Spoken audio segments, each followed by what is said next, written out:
Hello everyone, welcome in YouTube channel eminent institute. तो आपको पता होगा आपके बायोलॉजी के सेशंस स्टार्ट हो गए हैं, ठीक है। तो उसमें जो हमारी फर्स्ट वीडियो थी उसमें हमने अपना इंट्रोडक्शन वगैरह एक्सप्लेन किया था। इंट्रोडक्शन में ही मैंने आपको बताया था कि बायोलॉजी के अंदर उसमें फर्दर बहुत सारी ब्रांचेस हैं, तो उन्हीं में से मैंने एक ब्रांच को उठाया है साइटोलॉजी, ठीक है। तो उसमें मैंने आपको बताया था एनाटॉमी, मॉर्फोलॉजी, साइटोलॉजी होता है, तो उसमें से एक हम ब्रांच उठा लिए हैं साइटोलॉजी। तो साइटोलॉजी है क्या, देखिए यहाँ पे लास्ट में क्या आ रहा है, लॉजी। मैंने अपने फर्स्ट सेशन में ही आपको बता दिया था कि बायोलॉजी है ना, बायोलॉजी के बाद में भी आपका लॉजी आ रहा है। तो आपका लॉजी का मतलब क्या हो जाता है कि स्टडी, आप स्टडी कर रहे हो किसी चीज़ की, आप स्टडी कर रहे हो। अभी हम पहले वाला नहीं लिए। लॉजी का मतलब कहीं भी आए, मॉर्फोलॉजी आ रहा है, बायोलॉजी आया, साइटोलॉजी आया, कहीं भी आपको लॉजी लग रहा है, एम्ब्रियोलॉजी, तो वो सब क्या मतलब हो गया, जूलॉजी। तो ये सारा आपका क्या हो गया कि हम किसी चीज़ की स्टडी कर रहे हैं, टू स्टडी। अब किसकी स्टडी करनी है, जो आगे लगा है। तो यहाँ पे आपका क्या लगा है, साइटो लगा है ना। तो साइटो का यहाँ पे सिंपल सा मतलब है, क्या मतलब है, सेल, ठीक है। तो हम क्या कर रहे हैं, यहाँ पे सेल की स्टडी कर रहे हैं। क्या कर रहे हैं, स्टडी ऑफ सेल्स करते हैं, स्टडी ऑफ सेल कर रहे हैं हम साइटोलॉजी के अंदर, ठीक। तो साइटोलॉजी हम पहले समझते हैं सिंपल चीज़ें कि ये आया किसने, ये टर्म दिया किसने है। तो जो साइटोलॉजी शब्द है, जो ये आपका साइटोलॉजी शब्द दिया गया है, ये किसके द्वारा दिया गया है, बायोलॉजिस्ट है हार्टविग के द्वारा ये दिया गया है। ये आपको याद रखना है। देखिए दो वर्ड आपको मिल रहे हैं ना, एक आपको मिल रहा है साइटोलॉजी, तो साइटोलॉजी अलग बायोलॉजिस्ट ने नाम दिया है, और जो सेल है ये एक अलग बायोलॉजिस्ट है, रॉबर्ट हुक, ठीक है। तो ये आपको डिफरेंस याद रखना है कि जो आपका साइटोलॉजी टर्म है, जो साइटोलॉजी टर्म है ये किसके द्वारा दिया गया है, हार्टविग के द्वारा दिया गया है। और ये जो आपका सेल है, पहले सेला था, रॉबर्ट हुक ने सेला बोला था, ठीक है। रॉबर्ट हुक, जिनको हम फादर ऑफ साइटोलॉजी भी कहते हैं, ठीक है। रॉबर्ट हुक ने सेला बोला, फिर सेला से धीरे धीरे वो क्या हो गया, सेल हो गया, सेल, CELL, ठीक है। यहाँ पे अच्छे से बनानी है। तो आपका साइटोलॉजी टर्म किसने दिया, हार्टविग ने दिया। सेल टर्म किसने दिया, रॉबर्ट हुक ने दिया। तो ये जो सेल हैं आपकी, देखिए जो डिस्कवरी हुई, तो पहले दो सेल, पहले डेड सेल डिस्कवर हुई, फिर लिविंग सेल डिस्कवर हुई। तो इसके बेसिस में हमें हर जगह अलग अलग मिलता है कि किसने सबसे पहले सेल को देखा या डिस्कवर किया। तो यहाँ पे डिस्कवरी में आपको दो चीज़ें मिलेंगी, मतलब किसने डेड सेल की डिस्कवरी की है, किसने लिविंग सेल की डिस्कवरी की है। तो जो डेड सेल की डिस्कवरी किन्होंने की थी, ये रॉबर्ट हुक, जिन्होंने ये सेलर नाम दिया है ना, ये उसी एक्सपेरिमेंट, उन्होंने एक कॉर्क सेल के ऊपर एक्सपेरिमेंट किया था। तो कॉर्क सेल को जब इन्होंने माइक्रोस्कोप के ऊपर देखा था, तो इनको ये समझ आया कि हाँ कुछ सेल जैसी एक बेसिक यूनिट है जिससे ये पूरा बना हुआ है ना। तो पर वो जो आपकी कॉर्क सेल थी वो डेड सेल थी, ठीक है। तो इनका ये मतलब बहुत जगह दिखाया जाता है कि डिस्कवरी ऑफ सेल हम किसको कहते हैं, इनको रॉबर्ट हुक को हमने कहते हैं एंटन वैन ल्यूवेनहॉक को कहते हैं, ल्यूवेनहॉक को कह देते हैं। ल्यूवेनहॉक को ल्यूवेनहॉक जो थे वो लिविंग सेल डिस्कवरी किए थे। कौन सी, उन्होंने बैक्टीरिया को खोजा था। सबसे पहले उन्होंने क्या खोजा था लिविंग सेल में, बैक्टीरिया। तो किसने खोजा था, ल्यूवेनहॉक ने खोजा था, ठीक है। तो हमें यहाँ पे दो तीन बायोलॉजिस्ट का नाम याद रख लेना है। पहले तो कौन से हैं, हार्टविग हैं, हार्टविग हो गए आपके, ठीक। फिर क्या है, रॉबर्ट हुक हैं। ये आप नोट डाउन कर सकते हैं या आप स्क्रीनशॉट ले लीजिए, अभी बस सुनिए, बाद में आप कर लीजिएगा। और क्या हम AV लिख सकते हैं या पूरा ही लिख देते हैं, एंटन वैन ल्यूवेनहॉक आप कर दीजिए, ल्यूवेनहॉक, ठीक है। तो इन्होंने क्या डिस्कवरी की थी, इन्होंने ल्यूवेनहॉक ने आपकी डिस्कवरी की थी लिविंग सेल की, लिविंग सेल की, ठीक है। इन्होंने क्या की है, इन्होंने आपका सेल नाम दिया है टर्म, और क्या किया है, डेड सेल की इन्होंने डिस्कवरी की है, डेड सेल की डिस्कवरी इन्होंने की है। और हार्टविग ने साइटोलॉजी आपका टर्म दिया है, साइटोलॉजी टर्म। तो ये आपको अभी ये तीन याद रखना है। एंटन वैन ल्यूवेनहॉक ने बहुत से सेल्स का डिस्कवरी की है। ये इसके अंदर आपका, और जैसे लिविंग सेल के आप डिस्कवरी किए, लिविंग सेल में भी कौन से, बैक्टीरिया, माइक्रोब्स, ठीक है। बैक्टीरिया के अंदर माइक्रोब्स जो है उनकी इन्होंने डिस्कवरी की थी। बहुत सी बुक में आता है अपनी सलाइवा को रख के इन्होंने माइक्रोस्कोप में देखा था, तो उससे उन्होंने लिविंग सेल जो पहली लिविंग सेल इन्होंने देखा था, तो या तो सलाइवा को रख के देखा, तो बहुत बुक्स में मिलता है, या नाखून को बोलते हैं, नाखून के जो इसमें आप नाखून को ऐसे करोगे जो मटेरियल निकलता है उसको रख के देखा था। तो ये अलग अलग आपको स्टोरीज मिल जाएंगी, पर आपको ये याद रखना है कि जो डेड सेल है वो रॉबर्ट हुक ने आपको डिस्कवर करके दिया था और एंटोन वैन ल्यूवेनहॉक ने लिविंग सेल को डिस्कवर किया था। ठीक है, तो यहाँ पे जो फादर ऑफ साइटोलॉजी बोले जाते हैं, फादर ऑफ साइटोलॉजी किसको बोला जाता है? रॉबर्ट हुक को बोला जाता है। किसको बोला जाता है? रॉबर्ट हुक को बोला जाता है। क्यों बोला जाता है? क्योंकि इन्होंने एक बहुत ही अच्छा प्रिंसिपल दिया था सॉरी, इन्होंने एक बहुत अच्छा ये मतलब बताया था कि जितनी भी दुनिया में लिविंग ऑर्गेनिजम्स हैं, डजेंट मैटर कि वो आपके प्लांट है कि एनिमल है कि मतलब बैक्टीरिया है क्या है, इससे मतलब आपको नहीं होना चाहिए। जितने भी आपके लिविंग ऑर्गेनिजम्स हैं उनकी जो बेसिक यूनिट होगी वो क्या होगी? सेल होगी। मतलब बेसिक यूनिट होगी, मतलब कि जो सबसे छोटी इकाई है वो सेल है। सारे जितने भी आपके लिविंग ऑर्गेनिजम्स हैं उसमें सेल तो मौजूद होंगे ही होंगे। वो अलग बात है कि अगर वो कॉम्प्लेक्स हो जाते हैं तो उसमें टिश्यू आ जाएगा, तो टिश्यू आ गया, आपका टिश्यू सिस्टम बन जाएगा। जैसे बहुत एक सेल जो है आपकी बहुत तरह की होती है, ठीक है। नर्व सेल्स मिलके आपकी क्या बना देंगी? ये आपका नर्वस सिस्टम बना देंगी।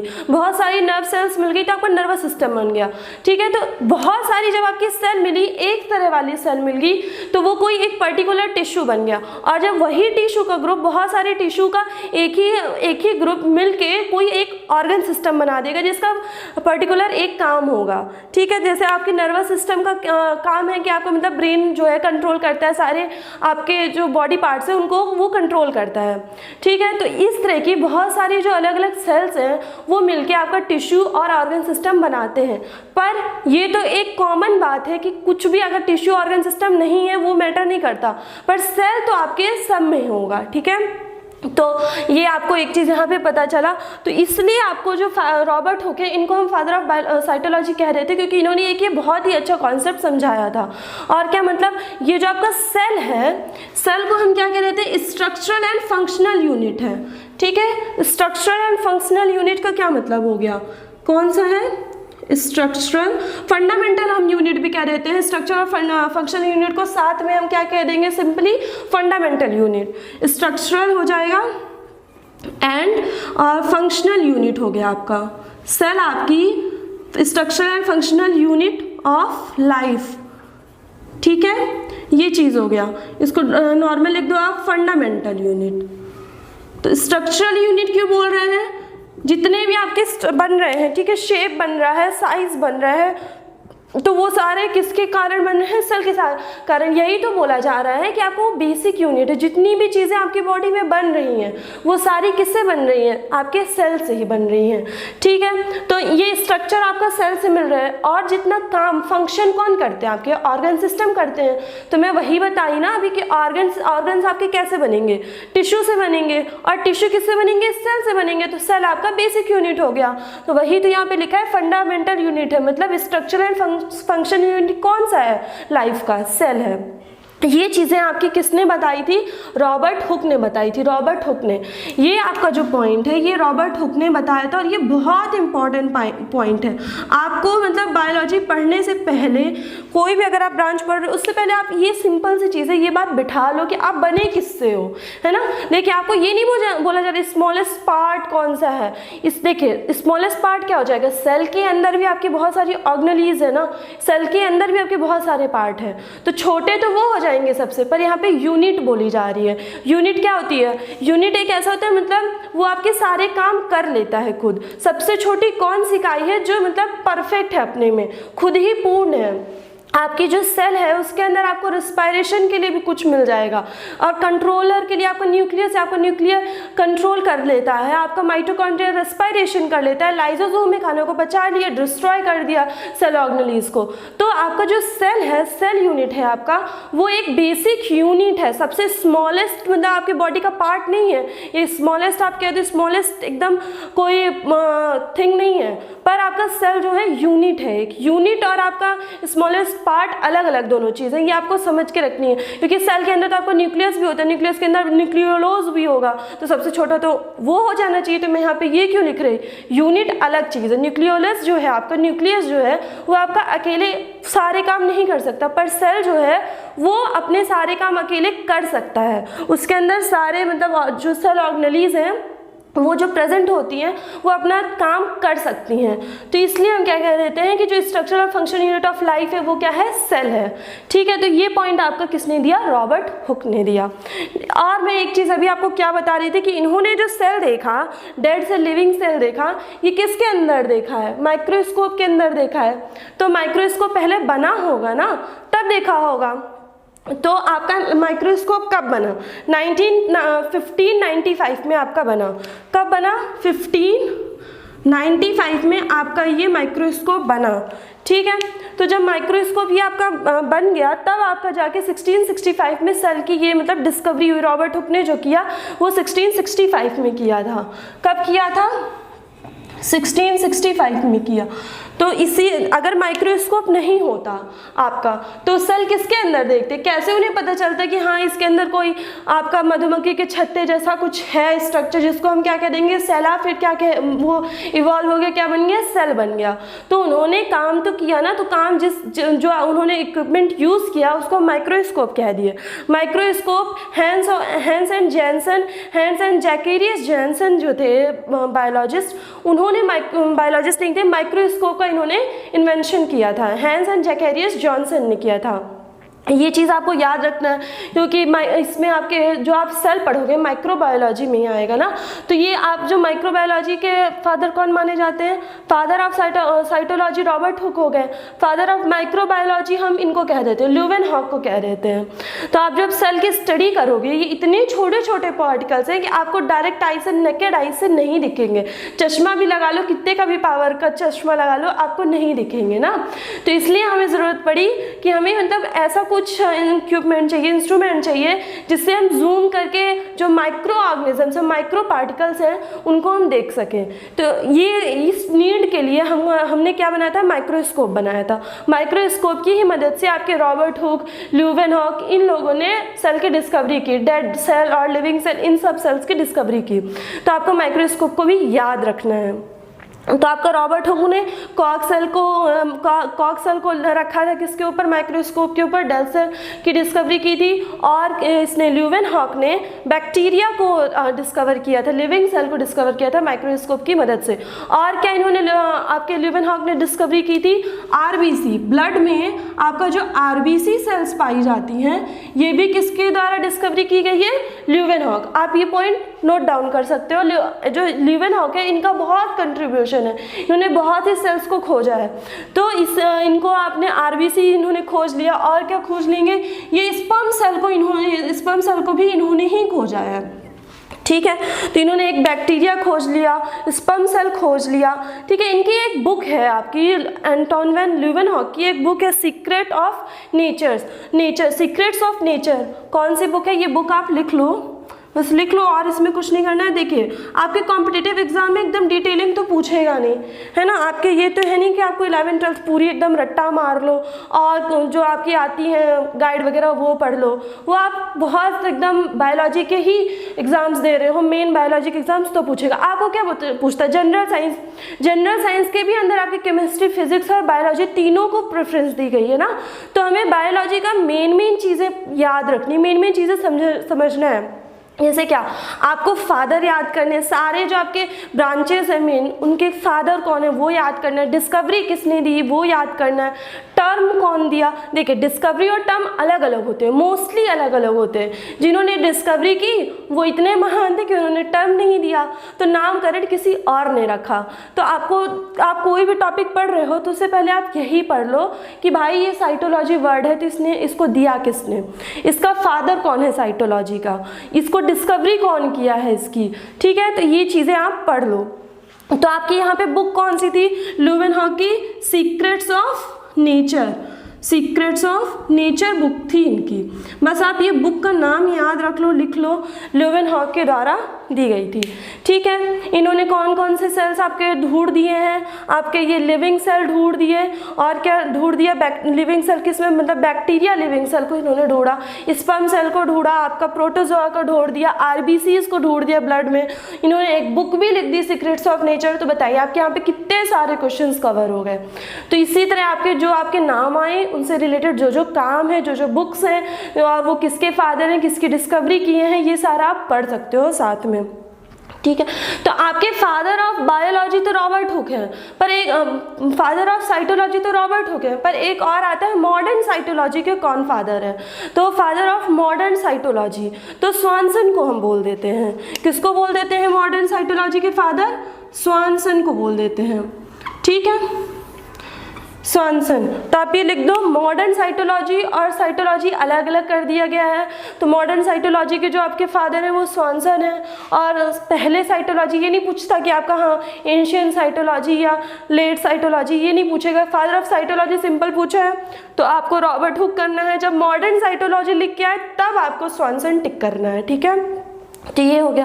और आप देखिए सेल के अंदर आपको एक चीज़ और क्या, मतलब न्यूक्लियस हो गया। ठीक, तो मतलब ये ऐसी चीज़ें हैं जो आपको तुरंत दिमाग में आती है। न्यूक्लियस आ गया तो हम ये भी पढ़ लेते हैं, मतलब न्यूक्लियस की किसने डिस्कवरी की है। जैसे अभी हमने डिस्कवरी सारी पार्ट करे ना, अभी जब अपन सेल ऑर्गेनाइज करेंगे तो उसमें भी हम देखेंगे जो जो याद आता जाएगा। अभी जो जो याद आ रहा है वो लिख लेते हैं, नोट डाउन कर लेते हैं, नहीं तो क्या होता है कि फिर छूट जाता है ना।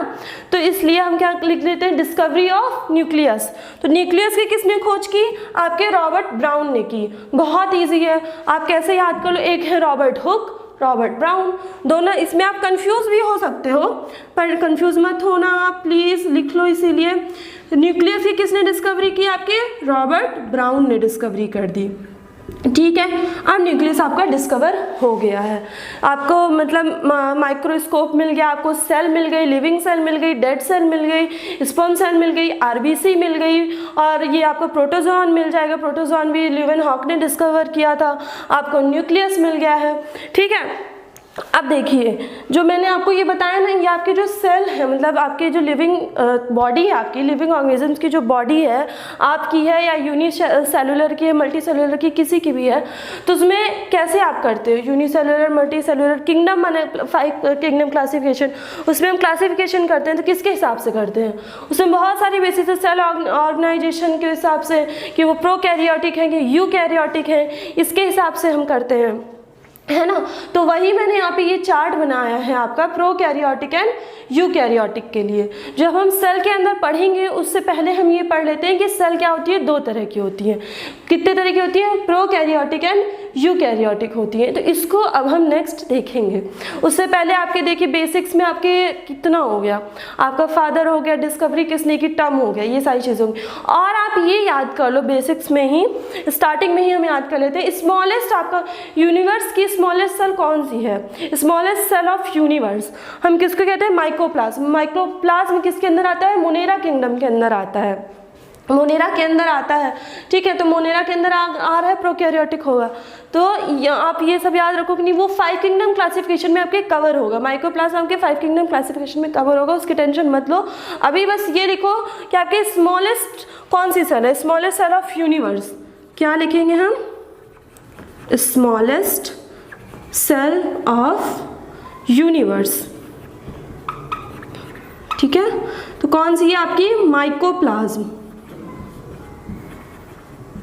माइकोप्लाज्म। देखिए ऑप्शन में अगर आपके माइकोप्लाज्म दिया है और कोई अलग ऑप्शन दिया है तो आपको माइकोप्लाज्म ही टिक करना है। हो सकता है कई बार आपका माइकोप्लाज्म ना दिया हो और क्या दिया हो? पीपीएलओ दिया हो, तो आप पीपीएलओ को भी टिक करोगे, पीपीएलओ को ही टिक करोगे। ठीक है, माइकोप्लाज्म अगर नहीं दिया, अगर माइकोप्लाज्म भी दिया है, पीपीएलओ भी दिया है, तब आप माइकोप्लाज्म ही करोगे।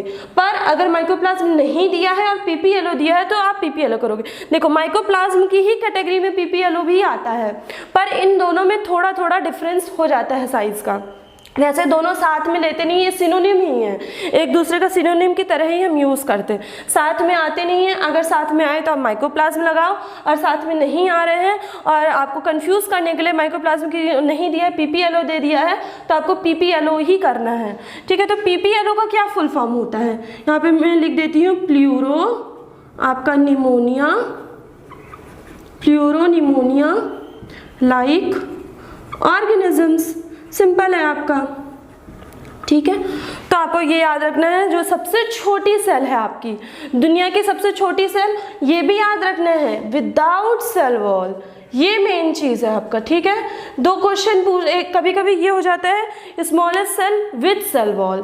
तो आपका जो माइकोप्लाज्म है, माइकोप्लाज्म आपके प्रोकैरियोटिक में एक्सेप्शन है, जिसके अंदर आपकी सेल वॉल नहीं होती, ठीक है। तो बिना सेल वॉल की जो आपकी छोटी सबसे सेल है वो कौन सी है? माइकोप्लाज्म है यूनिवर्स की। और विद सेल वाली कौन सी है आपकी? डायलेस्टर निमोनियोनाइसिटिस है। तो उसको हम क्या कहेंगे? विद सेल वॉल आपकी कौन सी है?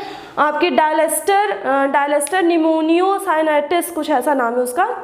वो वाली सेल आपकी कौन सी है? विद सेल वॉल सबसे स्मॉलेस्ट है, लिख ही देती हूँ। तो आपकी ये विदाउट सेल वॉल हो गई। विद सेल वॉल कौन सी हो जाएगी? डायलेस्टर निमोनियो एस्टेस, डायलेस्टर निमोनियो एस्टेस है ये, ठीक। तो ये आपकी विद सेल वॉल सबसे छोटी आपकी सेल हो गई, और विदाउट सेल वॉल आपकी माइक्रोप्लाज्म हो जाएगी। अगर आपको सिंपल क्वेश्चन आ गया, आपको कंफ्यूज करने के लिए आपको डायलेस्टर भी लिखा है, माइक्रोप्लाज्म भी लिखा है, और पीपीएलओ भी लिखा है, या कुछ और आपको ऑप्शन दे दिया गया, पूछ लिया गया स्मॉलेस्ट कौन सी सेल है यूनिवर्स की, आपको टिक करना है माइक्रोप्लाज्म।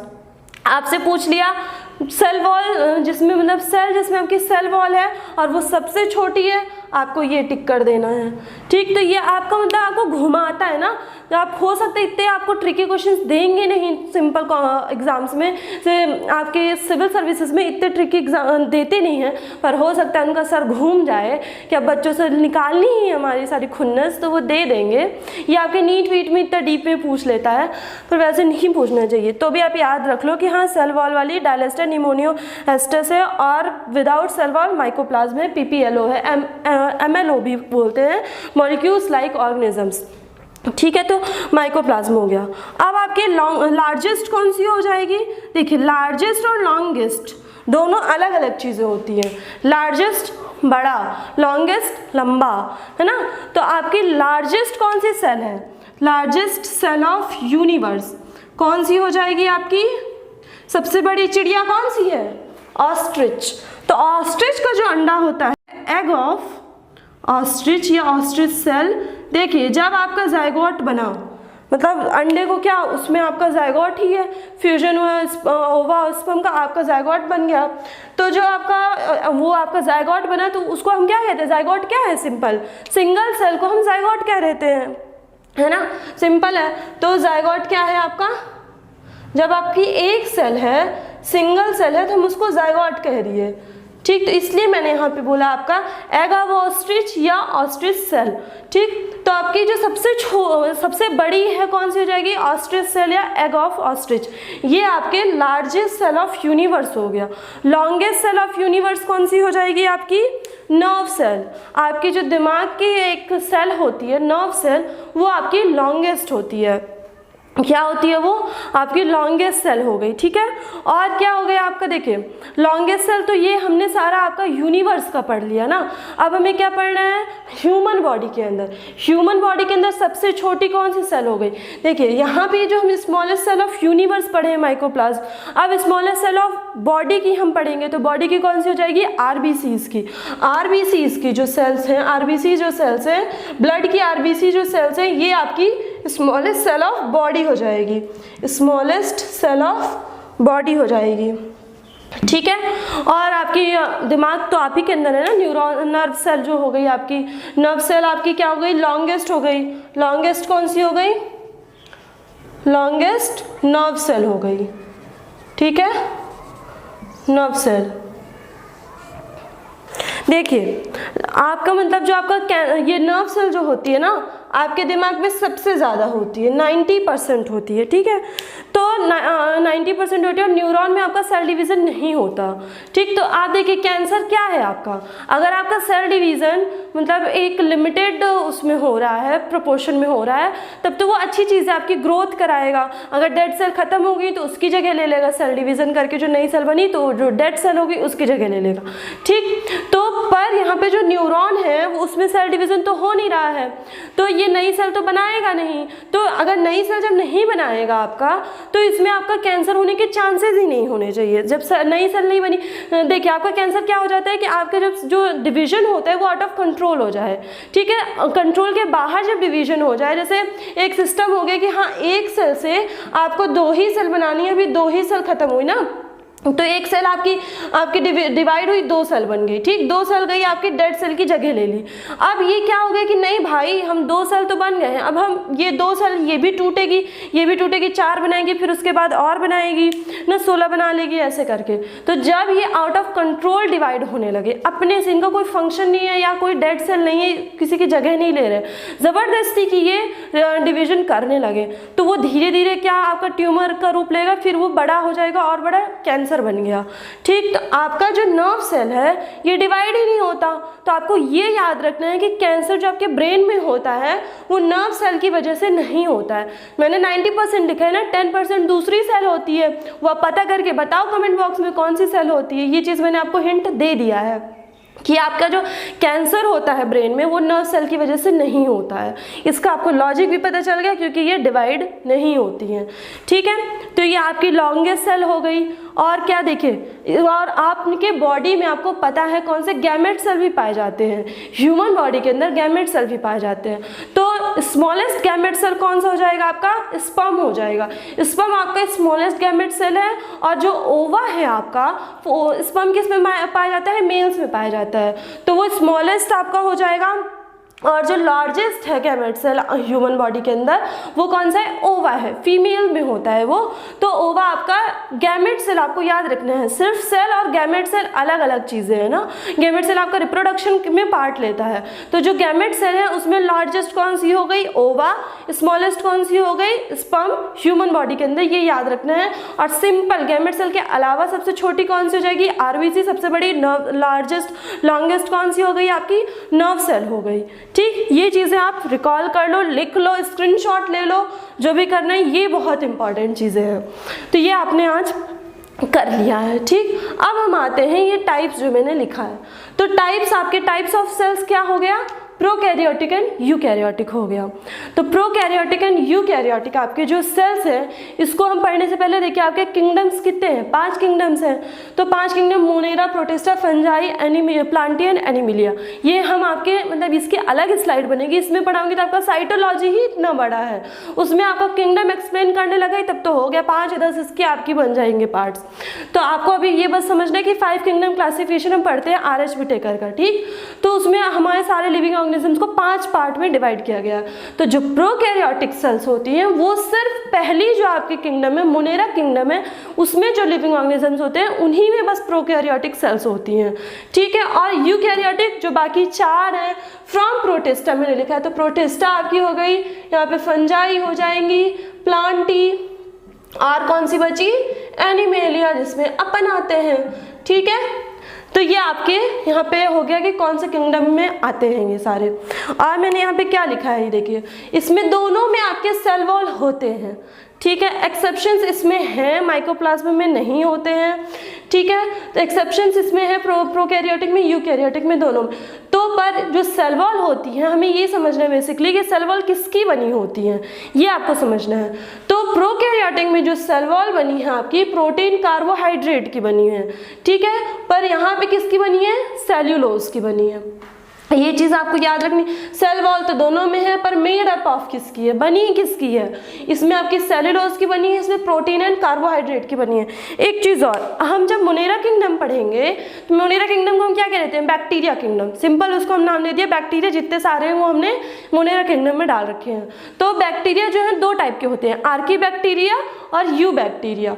तो आर्की बैक्टीरिया और यू बैक्टीरिया जो दोनों हैं तो सेल वॉल होंगी, देखिए सारे में नहीं होंगी, पर उसमें क्या होता है, मतलब कुछ होती हैं जिसमें सेल वॉल हैं, आर्कीबैक्टीरियम कुछ में सेल वॉल है कुछ में नहीं है, यू बैक्टीरिया में भी ऐसे है। तो जो आर्कीबैक्टीरियम है उसके सेल वॉल में आपके पेप्टिडोग्लाइकॉन की लेयर नहीं होती है। सेल वॉल इसमें जो प्रोकैरियोटिक की जो सेल वॉल होती है उसमें 2-3 लेयर होती है। तो जो आर्कीबैक्टीरिया है उसमें मान लीजिए ये वाली जो आपकी लेयर हो गई ये पेप्टिडोग्लाइकॉन की हो गई, तो पेप्टिडोग्लाइकॉन की लेयर आपकी आर्कीबैक्टीरिया में नहीं होगी प्रोकैरियोटिक के अंदर। पेप्टिडोग्लाइकॉन की लेयर किस में होगी आपकी, यू बैक्टीरिया में होगी। ये आपका एक क्वेश्चन है, ये मैं मोनेरा किंगडम में आपको अच्छे से बताऊंगी। अभी हो गया, आप याद रख लो ना, पहले से पढ़े रहोगे तो जब दोबारा वो पढ़ोगे तो हाँ याद आएगा कि हाँ पढ़े थे, पहले भी सेल वाले पार्ट में भी पढ़े थे। ठीक है, तो ये आपका यहाँ से हो गया कि आपका पेप्टिडोग्लाइकॉन किस में प्रेजेंट होता है, यू बैक्टीरिया में, और जो सेल वॉल होती है प्रोटीन और कार्बोहाइड्रेट की बनी होती है। यूकैरियोटिक में सेल्यूलोज की बनी होती है, और किस में बनी होती है, यूकैरियोटिक में भी, सारे में थोड़ी ना, इसीलिए तो मैं बोल रही हूँ कि लिविंग इसमें बहुत सारे प्रोकैरियोटिक यूकैरियोटिक, एक आपका ऊपर एपिक्स कैटेगरी होगी नहीं, इसके अंदर भी कितने सारे आपके डिविजन्स होंगे। इसके अंदर 2 सेल्स आती हैं, ठीक है, प्लांट सेल, एनिमल सेल। इसमें आपकी प्लांट सेल, एनिमल सेल आई, तो प्लांट में आपकी सेल वॉल होंगी, एनिमल में आपकी सेल वॉल नहीं होती है। ठीक है, ये आपको मतलब लगभग सभी को पता होगा यार, ये 10 तक की है अभी तक साइंस। कोई आपको अंदर घुस के मैंने एकदम डिटेल कुछ नहीं बता दिया है कि हाँ आंखें फाड़ फाड़ के देखो कि क्या बता दिया है। आपके प्लांट में सेल वॉल होती है, एनिमल में सेल वॉल नहीं होती है ना, इसीलिए वो मतलब आपको प्रोटेक्ट करने के लिए आप इतने कैपेबल हो कि आप चद्दर ओढ़ के घर में घुस के छांव के नीचे आके आप अपने आप को प्रोटेक्ट कर लोगे, है ना, आपकी सेल को आप प्रोटेक्ट कर लोगे। पर जो प्लांट्स हैं, प्लांट्स तो मूवमेंट कर नहीं सकते हैं, वो आप मोशन में आ नहीं सकते हैं, वो कहीं छुप नहीं सकते हैं, तो उनको प्रोटेक्ट करने के लिए भी तो कुछ चाहिए, तो इसलिए उनका स्ट्रक्चर ऐसा बना है, उन्हें सेल वॉल दी गई है अपने आप को प्रोटेक्ट करने के लिए। ठीक है, तो यहाँ पे आपके प्लांट्स में क्या है, सेल वॉल है, और वो सेल वॉल बनी किससे है, सेल्यूलोज से बनी है। ठीक है, और देखिए जो प्रोकैरियोटिक है उसमें आपका क्या होता है, ये आपका जो न्यूक्लियस है उसमें हम न्यूक्लियस को न्यूक्लियस नहीं कहते हैं। क्यों नहीं कहते, क्योंकि ये न्यूक्लियस जैसा रहता ही नहीं है। देखिए जैसे आपका ये सेल हो गया, इसमें बनाते हैं, ये आपका जो कोई सेल हो गया, आपका प्रोकैरियोटिक सेल हो गया, तो इसमें आपका ऐसे केंद्रक नहीं रहेगा, न्यूक्लियस ऐसे नहीं रहेगा कि आपको दिख रहा है कि हाँ न्यूक्लियर मेम्ब्रेन है आपका, उसके अंदर आपका न्यूक्लियोप्लाज्म होगा, यहाँ पे आपका साइटोप्लाज्म है, ये वेल डिफाइंड हो, ऐसा नहीं है। प्रोकैरियोटिक में ऐसा नहीं है। ठीक है, इसमें कैसा है, जो आपका ये न्यूक्लियस है वो क्या है, बिथरा है। क्यों बिथरा है, क्योंकि इसमें न्यूक्लियर मेम्ब्रेन नहीं है। आपके नॉन मेम्ब्रेन ऑर्गेनेलीज इसमें प्रोकैरियोटिक में होती हैं। ठीक है, तो आपको जो न्यूक्लियस है वो वेल डिफाइंड नहीं होता है। ये जो आपका सेल होती है प्रिमिटिव होती है, प्रिमिटिव सेल होती है, प्रिमिटिव न्यूक्लियस होती है। ठीक है, इसमें मतलब अभी कुछ आपको कॉम्प्लेक्स नहीं आया, इसमें आपका इवोल्यूशन नहीं हुआ है, ये कॉम्प्लेक्स नहीं, कॉम्प्लेक्सिटी अडॉप्ट नहीं करी है। यूकैरियोटिक तो बहुत कॉम्प्लेक्स होता है, इसी के अंदर जितने आप पढ़ते हो ना, सेल ऑर्गेनेलीज, माइटोकॉन्ड्रिया, लाइसोसोम्स और एंडोप्लाज्मिक रेटिकुलम, ये सारी यूकैरियोटिक के अंदर ही आती हैं। सिर्फ प्रोकैरियोटिक पढ़ना होता है तब तो सेल भाई इतना ईजी चैप्टर हो जाता है, क्योंकि ये बेचारा इतना अच्छा है, इसके अंदर कुछ भी नहीं है, इसने कुछ नहीं भरा है अपने सेल के अंदर, उसने सिर्फ ज़रूरी चीज़ें बनी और वो भी ऐसे ही बिथरा दी हैं, इसने कोई झिल्ली नहीं लगाया। देखिए मेम्ब्रेन क्या होती है, एक पतली झिल्ली, आप एक बड़ा सा आपका वो है थैला है, ठीक है, गोल सा आप समझ लो थैला है, उसके अंदर भी आप छोटे छोटे पैकेट, छोटे छोटे पॉलीथीन बना के बहुत सी चीज़ें डाल दो। ठीक, तो बहुत सी चीज़ें हम डाल दी, वो मिक्स नहीं होंगी एक दूसरे से, वो सिस्टमैटिक लगेगा, तो वो क्या हो जाएगा, यूकैरियोटिक। पर जब आप एक बड़ा सा थैला लो, उसमें आप पानी भी डाल दो, तेल भी डाल दो, कुछ और सब्जी भी डाल दो, और भी कुछ खाने वाली चीज़ और भी कुछ डाल दो, कुरकुरे डाल दो, चिप्स डाल दो, तो वो सारा भरभंड हो जाएगा, है ना, वो सारा मतलब उसमें आपका गया, मिक्स हो गया एक दूसरे के अंदर। तो इसी तरह यहाँ पे भी न्यूक्लियर मेम्ब्रेन नहीं हुआ है, वो छोटी छोटी पन्नियाँ नहीं है, तो यहाँ पे जो आपका न्यूक्लियस है वो ऐसे ऐसे छितरा छितरा दिखेगा ना, यहाँ पे ये इसको यहाँ पे न्यूक्लियर मेम्ब्रेन नहीं, ये छितरा छितरा है। इससे में आपका क्या हो जाएगा, जेनेटिक मटेरियल, डीएनए आ जाएगा, न्यूक्लियोइड हम इसको कहते हैं, क्या कहते हैं, न्यूक्लियोइड। ठीक है, आपका न्यूक्लियोइड प्रेजेंट होगा, न्यूक्लियस नहीं प्रेजेंट होगा। न्यूक्लियस हम तब कहेंगे जब वो वेल डिफाइंड, मतलब आपका उसमें न्यूक्लियर मेम्ब्रेन आ गई, एकदम सिस्टमैटिक न्यूक्लियर मेम्ब्रेन आ गई, उसके अंदर आपका न्यूक्लियोप्लाज्म है, वो छितरा नहीं है, उसमें अच्छा आपका genetic material, chromosomes, DNA, RNA सब प्रेजेंट है अच्छे से। ठीक है, तो वो आपका सिस्टमैटिक जो आपका रिप्रेजेंटेशन होगा न्यूक्लियस का, वो किस में आएगा, यूकैरियोटिक में। पर प्रोकैरियोटिक में आपका न्यूक्लियोइड आएगा, ये नॉन मेम्ब्रेन बाउंड होगा, जो यहाँ पे न्यूक्लियोइड होगा वो नॉन मेम्ब्रेन बाउंड होगा, मतलब किसमें मेम्ब्रेन नहीं होगी, सिंपल समझो। जो डीएनए इसमें इसके अंदर न्यूक्लियोइड में होगा वो सिंगल होगा, सिंगल और सर्कुलर डीएनए होगा, ठीक, ऐसा डीएनए कुछ होगा, ठीक है, ऐसा आप डबल कर दो, डबल हेलिक्स, ठीक है। तो ये गोल होगा आपका। इसमें क्या होता है, इसमें आपका ऐसा ऐसा आपको पता होगा हेलिक्स बनता है, स्ट्रेन, 2 स्ट्रेन हो जाते हैं ना, ऐसे ऐसे ऐसे बनता है। तो इसमें आपका ऐसा नहीं रहेगा, ये सिंगल होगा और क्या होगा, सर्कुलर होगा। मतलब आपका डीएनए तो है पर नाम मात्र का डीएनए है, जिससे आपका जेनेटिक जो इन्फॉर्मेशन है थोड़ी बहुत तो रहे यार, मतलब उसमें क्या मतलब आपकी जब वो डिवीजन करेंगे तो जब उसमें आपका जेनेटिक मटेरियल ही नहीं होगा तो नेक्स्ट जनरेशन में वो क्या पास करेंगे कि हाँ बैक्टीरिया है, कैसे पता चलेगा। बैक्टीरिया की सेल बन रही है, उसमें जो आपके कैरेक्टरिस्टिक्स है वो दूसरे जनरेशन में कैसे फॉरवर्ड होती है, जेनेटिक मटेरियल से ना फॉरवर्ड होगी। तो आपका इसलिए यहाँ पे डीएनए है, ठीक है, डीएनए होगा या आरएनए होगा, सिंपल एकदम होगा, वेल डिफाइंड नहीं होगा, ठीक है। राइबोसोम भी होगा, राइबोसोम जो चीज़ है ये आपके प्रोकैरियोटिक में भी होगा, यूकैरियोटिक में भी होगा। पर आपका राइबोसोम में 70S वाला होगा राइबोसोम, इसमें क्या होगा 80S वाला होगा, ठीक। तो जो ये राइबोसोम है आपका, ये किस में प्रेजेंट होगा, साइटोप्लाज्म में। आपका साइटोप्लाज्म क्या है, देखिए एक वर्ड होता है प्रोटोप्लाज्म, क्या वर्ड होता है, प्रोटोप्लाज्म। प्रोटोप्लाज्म का 2 डिवीजन हो गया, एक हो गया साइटोप्लाज्म, एक हो गया न्यूक्लियोप्लाज्म, न्यूक्लियोप्लाज्म, ठीक है। तो ये क्या है, देखिए जो आपके सेल के अंदर जितना फ्लूइड है वो इकट्ठा हमने क्या बोल दिया उसको, प्रोटोप्लाज्म। जितना भी आपका फ्लूइड है, लसलसा पार्ट है आपका, जिसमें आपने सारे सेल ऑर्गेनेलिज को रख दिया है या ऑर्गेनेलिज नहीं है, तो जिसमें आपका न्यूक्लियोइड तैर रहा है, वो लिक्विड फ्लूइड को हमने क्या कह दिया, प्रोटोप्लाज्म कह दिया पूरा साथ में। और अगर आपका न्यूक्लियस वेल डिफाइंड है, जैसे यूकैरियोटिक में वेल डिफाइंड न्यूक्लियस हो गया, तो न्यूक्लियस के अंदर भी बहुत सी चीज़ें होती है, न्यूक्लियोलस हो गया, क्रोमोसोम्स हो गए यहाँ पे, है ना। तो यहाँ भी आपका ये फ्लूइड है, तो जो ये फ्लूइड है जिसके अंदर आपका न्यूक्लियोलस है और ये आपका क्रोमोसोम है, उसको हम न्यूक्लियोप्लाज्म कह दिए। मतलब आपका यूकैरियोटिक में 2 फ्लूइड हो गए, वो एक जो आपका साइटोप्लाज्म होगा वो आपका प्लाज्मा मेम्ब्रेन, प्लाज्मा मेम्ब्रेन आपकी क्या होती है, सेल वॉल अगर है तो सेल वॉल के अंदर वाली लेयर, इनर लेयर जो होती है उसको हम प्लाज्मा मेम्ब्रेन कहते हैं। और अगर सेल मेम्ब्रेन नहीं है तो जो आपकी आउटर लेयर है, जो सिंगल लेयर है आपके सेल मेम्ब्रेन तो है नहीं, तो जो आपकी लेयर है, आउटर लेयर है, जो आपको सेल का स्ट्रक्चर दे रही है आउटर, तो उसको हम क्या कहते हैं, प्लाज्मा मेम्ब्रेन कहते हैं, सेल मेम्ब्रेन कहते हैं। तो सेल मेम्ब्रेन और न्यूक्लियस के बीच में, इधर जो ये जगह है आपकी न्यूक्लियस के बीच में, यहाँ पे बिटवीन में जितने सेल ऑर्गेनेलिज है, न्यूक्लियस के बाहर और प्लाज्मा मेम्ब्रेन के बीच में जो आपका फ्लूइड होगा वो साइटोप्लाज्म है, और न्यूक्लियस के अंदर जो फ्लूइड है वो न्यूक्लियोप्लाज्म हो गया, ठीक। तो ये चीज़ आपको याद रखनी है, प्रोटोप्लाज्म है, प्रोटोप्लाज्म के अंदर साइटोप्लाज्म। तो आपके प्रोकैरियोटिक में न्यूक्लियस है नहीं, तो सिर्फ आपका क्या होगा, साइटोप्लाज्म हो जाएगा। तो आपका जो राइबोसोम है वो आपके साइटोप्लाज्म में ही पाया जाता है, इसके लिए कोई अलग से सेल ऑर्गेनेलिज नहीं है, क्योंकि इसमें आपके प्रोकैरियोटिक में होती नहीं है भाई, वेल डिफाइंड न्यूक्लियस नहीं होता, वेल डिफाइंड सेल नहीं होता, सेल ऑर्गेनेलिज नहीं होता है, मतलब आपकी मेम्ब्रेन बाउंड ऑर्गेनेलिज नहीं होंगी, तो और किसके अंदर पाए जाएंगे, और किसी के अंदर राइबोसोम्स नहीं पाए जाते हैं। पर यूकैरियोटिक में बहुत सी जगह में राइबोसोम्स पाए जाते हैं।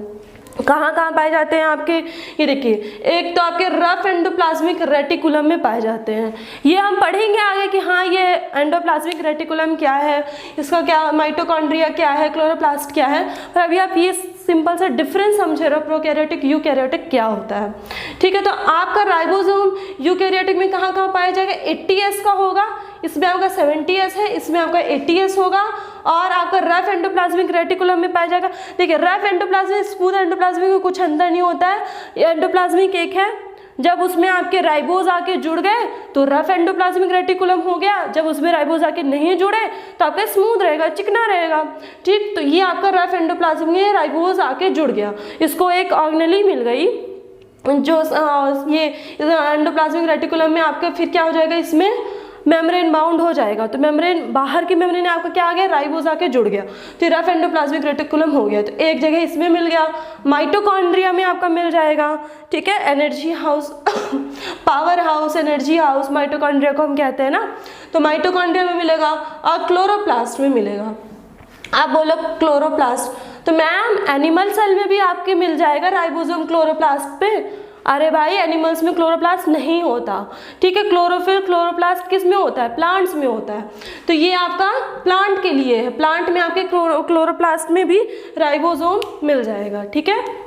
ये जो आपका राइबोसोम है, ये चीज़ आपको याद रखना है। मैं आपको क्या क्या बोल रही हूँ, non membrane bound organelles. Non membrane bound organelles किस में होती है, प्रोकैरियोटिक में होती है, यूकैरियोटिक में मेम्ब्रेन बाउंड ऑर्गेनेलीज होती है। पर आपको दो चीज़ याद रखनी है कि आपकी जो राइबोसोम है एंड सेंट्रोसोम है, सेंट्रोसोम राइबोसोम में आपको अंदर अच्छे से बताऊंगी ये सेल ऑर्गेनेलीज, इनके फंक्शंस क्या है, ये कहाँ पाए जाते हैं। पर आप अभी सिंपल ये समझो कि यूकैरियोटिक में भी जो आपका नॉन आपका मेम्ब्रेन बाउंड ऑर्गेनेलीज हैं, दो हैं, वो कौन कौन सी है, राइबोस और सेंट्रोसोम। मतलब इनके बाहर कोई आपकी परत नहीं होती है, सेल मेम्ब्रेन इनके बाहर नहीं होती, ठीक है। तो कौन कौन सी है, एक राइबोसोम है, एक यहाँ पे हम लिख देते हैं सेंट्रोसोम, ठीक, सेंट्रोसोम, जिसके अंदर मतलब ये सेंट्रियोल से बने होते हैं, दो सेंट्रियोल्स 90 डिग्री बनाते हैं आपके। तो ये सेंट्रोसोम और राइबोसोम जो है ये दोनों नॉन मेम्ब्रेन बाउंड ऑर्गेनेलीज हैं। यहाँ पे आ गया, मुझे याद आ गया तो मैंने आपको बता दिया, नहीं क्या पता बाद में छूट जाता तो फिर आप बोलते बताया नहीं है, ठीक है। तो यहाँ पे यही चीज़ मैंने आपको जो स्टार्टिंग में बता दी, आपके single circular DNA present in cytoplasm. Cytoplasm में यहाँ पे क्यों लिखा है साइटोप्लाज्म, क्योंकि आपका जो न्यूक्लियोइड है वो कहाँ है, साइटोप्लाज्म में है, तो इसलिए सिंपल क्या लिख दिया, साइटोप्लाज्म। या साइटोप्लाज्म नहीं लिखना है तो आप ये लिख लो, डीएनए आपका सिंगल सर्कुलर डीएनए कहाँ पाया जाए, न्यूक्लियोइड में। न्यूक्लियोइड कहाँ है, साइटोप्लाज्म में। साइटोप्लाज्म कहाँ है, सेल के अंदर है, ठीक है। और इसमें कहाँ पाया जाएगा डीएनए, इसमें तो भाई साहब डीएनए आपको नेकेड आई से दिखेगा ही नहीं, नेकेड आई से तो सेल ही नहीं दिखेगा, माइक्रोस्कोप से भी नहीं दिखेगा, माइक्रोस्कोप से भी आपको डीएनए, क्रोमोसोम, आरएनए ये सब नहीं दिखेगा। ये कब दिखेगा, जब आप सेल डिवीजन करोगे, उसी टाइम अगर आप सेल को माइक्रोस्कोप के नीचे रख के देखोगे तब आपको वो डिवाइड जब होंगे ना, तब वो आपको दिख जाएंगे ये क्रोमोसोम, ठीक है। तो क्रोमोसोम में ही तो ऐसे आपके डीएनए रहते हैं, तो जब क्रोमोसोम ही नहीं दिखेगा तो डीएनए कहाँ से दिखेगा, ठीक है। तो आपका जो डीएनए है यहाँ पे क्या हो जाएगा, वेल डिफाइंड डीएनए हो जाता है। जैसे इसमें सिंगल सर्कुलर है, इसमें प्रॉपर अपनी शेप में आ जाएगा, जिसका ये डबल हेलिक्स है। इसमें आपके हिस्टोन प्रोटीन, हाँ ये एक चीज़ इंपॉर्टेंट है, इसमें आपके हिस्टोन प्रोटीन्स नहीं होंगे, अब्सेंट होंगे। मैंने लिखा है कहीं क्या, हाँ ये लिखा है, हिस्टोन प्रोटीन अब्सेंट होते हैं इसमें, ठीक है। जबकि इसमें क्या होगा, हिस्टोन प्रोटीन, अरे यहाँ पे भी अब्सेंट लिख दिया है, हद हो गई। यहाँ पे आप लिखोगे हिस्टोन प्रोटीन प्रेजेंट हो गया, आपका डीएनए, क्रोमोसोम ये सब क्या हो गया, अच्छा वेल डिफाइंड हो गया। तो आपका हिस्टोन प्रोटीन आ गया आपका, ठीक है। अच्छा मस्त बॉन्डिंग बनाएंगे, ATCG, ये सारी चीज़ें। तो ये चीज़ें आपको याद रखनी। इसका डीएनए आपका न्यूक्लियोइड में पाया जाएगा, न्यूक्लियोइड आपका पाया जाएगा साइटोप्लाज्म में, ये सिंगल होंगे और सर्कुलर होंगे। इसमें आपका क्या हो जाएगा, ये डीएनए आपका जो हो जाएगा वेल डिफाइंड हो जाएगा। और कहाँ पाया जाएगा, क्रोमोसोम्स के अंदर। क्रोमोसोम्स के अंदर भी कहाँ पाया जाएगा, मतलब क्रोमोसोम के अंदर डीएनए रहेगा तो वहाँ पाया जाएगा। और कहाँ, मतलब माइटोकॉन्ड्रिया में भी आपका डीएनए होता है ना, तो कुछ मतलब कुछ कम ही मात्रा में होता है, पर माइटोकॉन्ड्रिया के अंदर भी आपका डीएनए होता है। मैंने यहाँ पे लिखा है क्या, मुझे नहीं दिख रहा है, नहीं लिखा है तो ये आप मेंशन कर लो, ठीक है। वेल डिफाइंड डीएनए न्यूक्लियस, यहाँ पे आप माइटोकॉन्ड्रिया भी कर लेना, ठीक है। और क्या है ये, यहाँ पे जो रिस्पायरेशन होता है ये प्लाज्मा मेम्ब्रेन में होता है। प्रोकैरियोटिक में आपका जो रिस्पायरेशन होगा, यहाँ पे कोई अलग से सेल ऑर्गेनेली नहीं है। मैंने आपको स्टार्टिंग में क्या बताया था, हमारी जो सेल है वो अपना सारा फंक्शंस खुद ही परफॉर्म कर सकती है।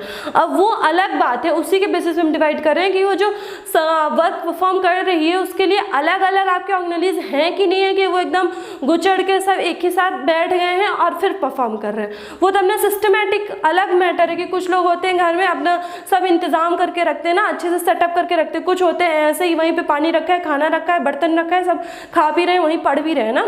तो वो आपका जो अनसिस्टमेटिक है वो आपका प्रोकैरियोटिक है, सिस्टमेटिक यूकैरियोटिक है। पर प्रेजेंट तो रिस्पायरेशन वगैरह दोनों करेंगे। तो इसमें जो रिस्पायरेशन कहाँ होगा, प्लाज्मा मेम्ब्रेन में होगा, ठीक है। प्लाज्मा मेम्ब्रेन में भी किसमें, मेसोसोम। मेसोसोम क्या है, देखिए आपकी जो प्लाज्मा मेम्ब्रेन है, ठीक है, ये प्लाज्मा मेम्ब्रेन है, इसमें आपके ऐसे फोल्ड्स बन जाते हैं ना, ऐसे आपके फोल्ड्स बन जाएंगे, ठीक। तो ये जो फोल्ड्स है इसको हम क्या कह दिए, मेसोसोम कह दिए। मेसोसोम क्या करता है, आपके रिस्पायरेशन में हेल्प करता है, और किस में हेल्प करता है, ये आपके हेल्प करता है सेल डिवीजन में हेल्प करता है। मेसोसोम आपके सेल डिवीजन में हेल्प करता है। और यहीं से एक चीज़ और ये पॉइंट बन गया है आपका कि ये क्या होता है, फास्ट रिप्रोडक्शन होता है किसमें, प्रोकैरियोटिक में। देखिए सिंपल सी एक चीज़ है, जो चीज़ में आपके ज़्यादा चीज़ें हैं, जिस चीज़ में कोई भी आप वो कर रहे हो, बंटवारा कर रहे हो, ठीक है, तो आप कहीं आपके मान लीजिए आपके बहुत ज़्यादा जायदाद है, आप सोना चांदी भी बहुत रखे हो, पैसा भी आपके बहुत सारे बैंक अकाउंट है, तो उसका हिसाब करने में, उसको डिवाइड फिर 4 पार्ट में डिवाइड करने में आपको ज़्यादा टाइम लगेगा। और जहाँ पता है कि हाँ भाई 2 एकड़ ज़मीन ही है, बस सोना चांदी कुछ नहीं, उसमें क्या करना है यार, एक एक सब ले लो, और 4 भाई हो तो एक एक चौथाई सब ले लो, सिंपल हो जाएगा, है ना। यहाँ पे भी यही है, आपका यहाँ पे वेल डिफाइंड कुछ नहीं है ना, आपका वेल डिफाइंड न्यूक्लियस नहीं है, डीएनए आपका सिंगल है, तो इसमें जेनेटिक मटेरियल जो होगा वो आपको जब डिवीजन होगा सेल डिवीजन के टाइम पे, उसमें आपके ज़्यादा प्रॉब्लम्स नहीं आएंगी। इसमें आपके माइटोकॉन्ड्रिया नहीं है, एंडोप्लाज्मिक रेटिकुलम नहीं है, गोल्गी नहीं है, तो ये सब आपको सेल को बनाना नहीं पड़ेगा। सेल में क्या होता है, सेल डिवीजन क्या है, एक यही सेल बनी, इसी में आपके सारे 2-2 चीज़ें, सब चीज़ें बना लेगा। जब 2-2 चीज़ें बना लिया तो फिर ये 2 पार्ट में डिवाइड हो जाएगा, एक दोनों में हो जाएगा, ठीक है। जैसे 2 यहाँ पे माइटोकॉन्ड्रिया बन गया, जब आपका वो होगा मियोसिस और माइटोसिस, सेल डिवीजन हो रहा है, यहाँ पे आपके 2-2 माइटोकॉन्ड्रिया बन गया, एंडोरेटिकुलम सब बन गया, ठीक। उसके बाद जब ये डिवाइड हो गया तो इसमें एक एक बचा, ठीक। तो ये किस में हो गया आपका, यूकैरियोटिक में। इसमें तो कुछ है ही नहीं, इसमें आपके प्रोटोप्लाज्म आप साइटोप्लाज्म में डिवाइड करो, न्यूक्लियोइड को डिवाइड करो, राइबोसोम को डिवाइड करो, बस, और कुछ नहीं है ना। Mitochondria, endoplasmic reticulum, Golgi bodies, ये सब क्या होता है, ये बोला कि ये सब की हमको नहीं पहचान है भाई, हमने डिवीजन कर लिया। तो इसमें आपका क्या हो गया, सेल डिवीजन भी फास्ट होगा, तो आपका फास्ट रिप्रोडक्शन भी होगा, ठीक है। इसमें क्या होता है, इसमें स्लो रिप्रोडक्शन होता है, इसमें जेनेटिक मटेरियल्स ट्रांसफ़र करने में आपको थोड़ा टाइम लगता है ना। इसमें बहुत ज़्यादा आपका ये स्लो प्रोसेस हो जाती है एज़ कम्पेयर टू प्रोकैरियोटिक, ठीक है। और यहाँ पे क्या और है लिखा है, डीएनए क्रोमोसोम, डीएनए न्यूक्लियोइड ये बता चुके हैं, नॉन मेम्ब्रेन इन साइटोप्लाज्म, और क्रोमोसोम डीएनए जेनेटिक मटेरियल, हाँ भाई डीएनए जेनेटिक मटेरियल ही होता है हिस्टोन। तो देखिए आपका प्रोकैरियोटिक का क्या एग्जांपल हो जाएगा, सारे बैक्टीरिया, मोनेरा किंगडम के अंदर जितने बैक्टीरिया आ रहे हैं वो सारे बैक्टीरिया हो जाएगा। साइनोबैक्टीरिया, ब्लू ग्रीन एल्गी जिसे हम कहते हैं, ब्लू ग्रीन एल्गी। हाँ एक चीज़ यहीं पे मैं क्लियर कर दूं, देखिए ब्लू ग्रीन एल्गी जो बैक्टीरिया का है आपका पार्ट, वो एक्सेप्शन है। क्यों, जो साइनोबैक्टीरिया है वो आपका फोटोसिंथेसिस भी करता है, उसके पास क्लोरोफिल ए पाया जाता है। तो ये नहीं है कि यार साइनोबैक्टीरिया को हमने मोनेरा किंगडम में क्यों रखा है, प्लांटिक किंगडम में क्यों नहीं रखा है, वही साइनोबैक्टीरिया इसमें रखे गए हैं जो आपके यूनिसेलुलर एंड प्रोकैरियोटिक हैं। ये चीज़ याद रखना, वही एल्गी ब्लू ग्रीन एल्गी रखी गई हैं इसमें जो आपकी यूनिसेलुलर एंड प्रोकैरियोटिक हैं। जो आपकी मल्टी सेलुलर यूकैरियोटिक है वो आपके प्लांटिक किंगडम में, और उसमें भी जो आपके एल्गी हैं चार पार्ट है उसके, Chlorophyceae, Rhodophyceae, Phaeophyceae and Cyanophyceae. Cyanophyceae cyanobacteria, Cyanophyceae blue green algae. यहाँ पे बैक्टीरिया इसीलिए बोला गया क्योंकि वो सिंपल है, वहाँ पे थोड़ा कॉम्प्लेक्स वाली रखी जाती हैं, है ना। तो यही तो बोला जा रहा है कि बहुत ज़्यादा यहाँ पे आपका डाइवर्सिटी देखने को मिल जाएगा। सेल के हिसाब से मल्टी सेलुलर बन गया तो दूसरे किंगडम में आ जाएगा, प्रोकैरियोटिक यूकैरियोटिक में डिफरेंस आ गया तो वो भी दूसरे आपके किंगडम में चला जाएगा। तो आपको एक्सेप्शंस याद रखने हैं। और यूकैरियोटिक एग्जाम्पल्स बहुत ज़्यादा है। देखिए मोनेरा में जो नहीं आएंगे वो सारे यूकैरियोटिक में आएंगे, अपन सब यूकैरियोटिक हैं। जितने भी बर्ड्स हैं, फिशेज़ हैं, आपकी जितने भी और मतलब एनिमल्स हैं, टाइगर, जिराफ, ये सारे जितने भी हैं आपके यूकैरियोटिक में आएंगे। सारे ट्रीज़ जो हैं आपके यूकैरियोटिक, एंजियोस्पर्म, जिम्नोस्पर्म, ये सारे जो आपके ट्रीज़ के आपके पार्ट्स हैं वो सारे किस में आएंगे, यूकैरियोटिक में आएंगे। डिविजन्स, प्लांट्स के डिविजन्स जो हैं वो सारे आपके यूकैरियोटिक में आ गए, ठीक है। ये सारी चीज़ें हो गई, प्रोकैरियोटिक तक आपकी हो गई। टाइप्स ऑफ सेल्स हमने पढ़ लिया। देखिए तो यहाँ पे एक चीज़ और ये लिखी है, ये माइटोकॉन्ड्रिया, लाइसोसोम, ये सब जो मैंने लिखा है इसी को अब हमें पढ़ना है। देख साइटोलॉजी के अंदर हमें क्या पढ़ना था, साइटोलॉजी का ऑरिजिन, डिस्कवरी, फादर, टर्म किसने दिया, ठीक है, ये सारी चीज़ें हमने पढ़ ली। उसके बाद ये सेल है क्या, साइटोलॉजी पढ़ने ज़रूरी क्या है, क्यों, क्योंकि हमारा बेसिक यूनिट है ये, ठीक, सबसे छोटी यूनिट है। तो जब हम सबसे छोटी पढ़ेंगे तभी ना धीरे धीरे हम टिश्यू लेवल, ऑर्गन सिस्टम, सारे ऑर्गन सिस्टम को समझेंगे। तो इसलिए ये ज़रूरी होगी। इसकी नीड, इसका बेसिक ये आया कहाँ से, ये पढ़ने, और सबसे मेन क्या पढ़ना है आपका, सेल ऑर्गेनेलीज। ये सारी जितने हैं माइटोकॉन्ड्रिया, यही तो आपको मेन पढ़नी है। अभी तो कुछ नहीं पढ़ा है, अभी यही आपकी एक क्लास पूरी लेंगी, ठीक। तो नेक्स्ट सेशन में हम इन्हीं को डिस्कस करेंगे। और मतलब ये जो आपके ऑर्गेनेलीज हैं, mitochondria, endoplasmic reticulum, cell wall, cell membrane, ये सब तो हमने अभी डिस्कस ही नहीं किया है कुछ। तो इसी को हम बनाएंगे। एनिमल सेल, प्लांट सेल के ऊपर डिफरेंस क्या है वो लिखेंगे। तो आप ये वाला सेशन आप अच्छे से कर लो, जैसे नेक्स्ट सेशन में मैं जब पढ़ाऊँ तो आपको प्रॉब्लम ना हो। जब मैं प्रोकैरियोटिक बोलूँ तो आपको समझ में आए कि हाँ मैं कौन से सेल्स की बात कर रही हूँ। यूकैरियोटिक बोलूँ तो आपको खटाक से दिमाग में आ जाए कि हाँ ये वाले, इसके ये कैरेक्टरिस्टिक्स होंगी, ये प्रॉपर्टीज़ होंगी, इस किंगडम के आएंगे यूकैरियोटिक में। इसके फादर कौन से हैं, रॉबर्ट हुक बोल रही हूँ, आपको तुरंत याद आ जाना चाहिए, फादर ऑफ बायोलॉजी हैं। ल्यूवेनहॉक बोल रही, तुरंत याद आ जाना चाहिए, फादर ऑफ माइक्रोलॉजी हैं। कौन कौन से सेल्स को इन्होंने इंट्रोड्यूस किया, डिस्कवरी किया, आरबीसी, स्पर्म्स है, प्रोटोजोन, ये सब आपको टंग में याद होनी चाहिए, ठीक है, तुरंत आप बोल दो, देखना ना पड़े। तो ये सेशंस आप कर लो अच्छे से, फिर नेक्स्ट सेशन में मिलते हैं आपके सेल ऑर्गेनेलीज के लिए, ठीक है। तो आप अपने फ्रेंड फैमिली को आप शेयर करो, शेयर बस मत कराओ, उनसे लाइक भी कराओ, उनसे सब्सक्राइब भी कराओ और अपने फीडबैक भी दो। Thank you.